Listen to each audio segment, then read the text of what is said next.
What if the secret to peace wasn't about fixing everything but learning how to let go?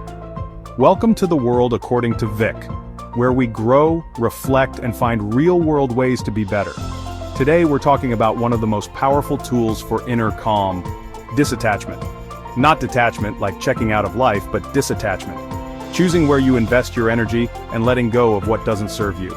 It's about finding stillness amidst the chaos and realizing your worth doesn't come from things always going your way. Imagine this. Someone cuts you off in traffic. Your boss sends a stressful email. Your mind instantly starts racing, doesn't it? That's your cue. Before you react, before you let that anger or frustration take over, pause. Take a single, deep breath, and ask yourself this powerful question. Is this worth my energy? Is this something that truly deserves my time and attention? Or is it something I can choose to let go of? You see, most things aren't worth the emotional rent we pay. That frustration you carry from the traffic jam, it follows you to work, it impacts your interactions with loved ones, it steals your peace. But what if you could just let it go? This isn't about suppressing your emotions, it's about choosing your response. It's about recognizing that you have the power to decide what you hold on to and what you release. The next time you feel that surge of stress, remember to practice the pause. Take that breath, ask yourself that question, and see how differently you respond. You might be surprised by the peace you find in simply letting go. Now I know you're ambitious. You care about your work, your relationships, your goals. And that's a beautiful thing. But here's the thing, if your peace hinges on everything going perfectly, you're setting yourself up for constant disappointment. Think about it. Can you truly control every outcome in life? Can you guarantee that you'll never face setbacks, that people will never let you down, that every plan will unfold flawlessly? Of course not. Life is full of surprises, and that's part of what makes it interesting. But when we cling too tightly to a specific outcome, we create unnecessary suffering. We worry ourselves sick over things we can't control. We miss out on the journey because we're so fixated on the destination. So how do we let go of the outcome without becoming passive? It's simple. Focus on what you can control, your actions, your intentions, your effort. Show up fully, give it your all, and then surrender the rest. Let go of the need to micromanage the universe. Trust that whatever happens, you'll learn and grow from it.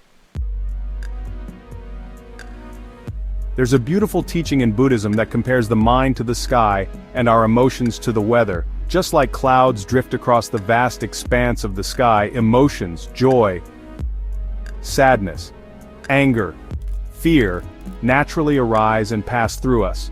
But here's the catch. We often mistake ourselves for the weather instead of the sky. We get swept away by those emotions, letting them define us, control us, and cloud our judgment. We become the anger, the sadness, the fear.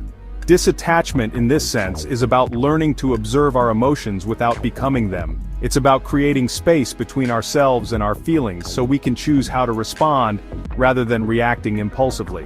Imagine you're meditating. You're feeling calm, centered, and then a wave of anxiety washes over you. Instead of resisting it, judging it, or letting it derail your entire practice, simply observe it. Acknowledge its presence without judgment. Watch it rise, peak, and eventually fade away, just like a cloud passing through the sky. Return to the present. Anxiety lives in the future. It thrives on the what-ifs and the worst-case scenarios. Regret, on the other hand, makes its home in the past. It replays old mistakes and missed opportunities, keeping us stuck in a cycle of guilt and shame. But peace can only exist in this very moment. It's found in the stillness between our thoughts, in the simple act of being present. So often our minds are racing ahead, worrying about things we can't control, or dwelling on things we can't change. We forget to appreciate the beauty of now, the gift of this breath, the miracle of simply being alive. Right now, in this moment, as you're listening to these words, take a deep breath. Feel the air entering your lungs, expanding your chest. Notice the sensations in your body, the sounds around you, the colors you see. This is it. This is the only moment you truly have. When you find your mind wandering to the past or future, gently guide it back to the present. Remind yourself that you're okay right here, right now. The past is gone, the future is uncertain, but this moment, this breath, is yours. Repeat the mantra, "This is not mine to carry." We are wired for connection, for empathy, for compassion. But sometimes, in our desire to help and support others, we take on their burdens as our own. We carry their stress, their anxieties, their pain, as if by doing so we could somehow alleviate their suffering. But here's the truth. You can't pour from an empty cup. You can't show up fully for others if you're depleted, overwhelmed, and carrying more than you were meant to. This is where the mantra, "This is not mine to carry," becomes so powerful. It's a gentle reminder that you are not responsible for other people's emotions, their choices, or their experiences. You can offer your love, your support, your compassion, without taking on their burdens as your own. Imagine holding a glass of water.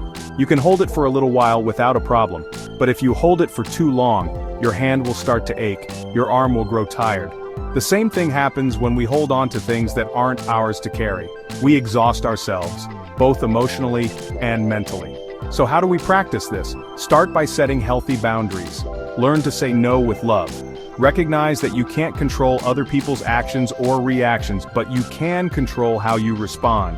And most importantly, remember that your worthiness is not tied to your ability to fix or save others. Finding peace through letting go. If you take one thing from this video, let it be this.